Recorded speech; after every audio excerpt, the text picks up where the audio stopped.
صح. بسم الله الرحمن الرحيم. maanta ay tahay salaad jimco ah aan salaada khudbada ka soo baxnay waxaan rabnaa ummadda Soomaaliyeed meel kasta ay joogto inaan hal arrin u sheegno.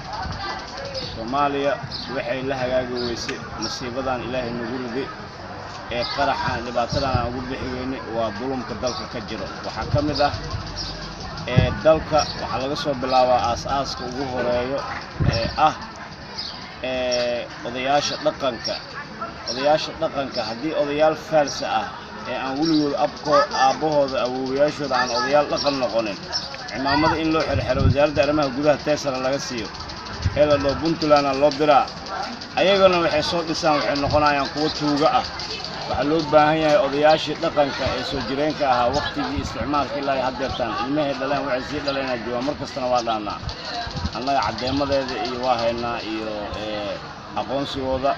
waxaan u sheegaynaa banaadir haddaan nahay awalaana la gumaaday 6 kursi oo annaga aanan istaahilinana la sii 6diyaana lagu haystaa weli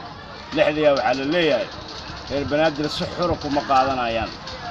ayadoo la joojoobay oo la bahdilay ayaa laga yaabaa xataa 3-4 xoog in loogu qaato reer banaadir. ummadda Soomaaliyeed sanadkan idin soo bandhigaynaa kacdoomadeena dagaalkeena reer banaadir waxa ku filan aqalka sare ee baarlamaanka ma leedin markii la yiri markaasaan ogaanay in odayaal dhaqan faalsa ah meesha lagu sameeyay xildhibaan aanan jirin la sameeyay madaxweynaha dalka ra'iisul wasaaraha iyo ra'iisul baarlamaanka waxaan u sheegaynaa ilaahay ka baqa maalin jimco waaye reer banaadir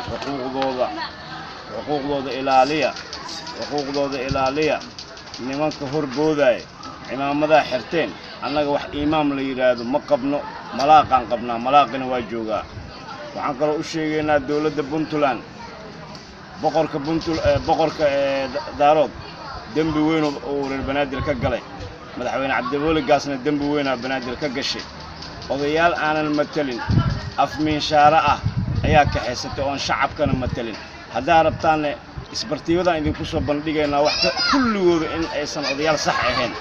odayaashii soo jireenka ahaa waa ka tagteen waxaan intaas u sameeynaysaa wax faalsa inaan noo soo dhistaan rabtaan laakiin sanadkan reer banaadir indhooda waa wada furan yahay dalay dibad Cabdiweli Gaasow ableej ka bixi arintaas boqorkana waxaan leenahay arintaas ableej ka bixi intaas aan idin leenahay billahi tawfiiq.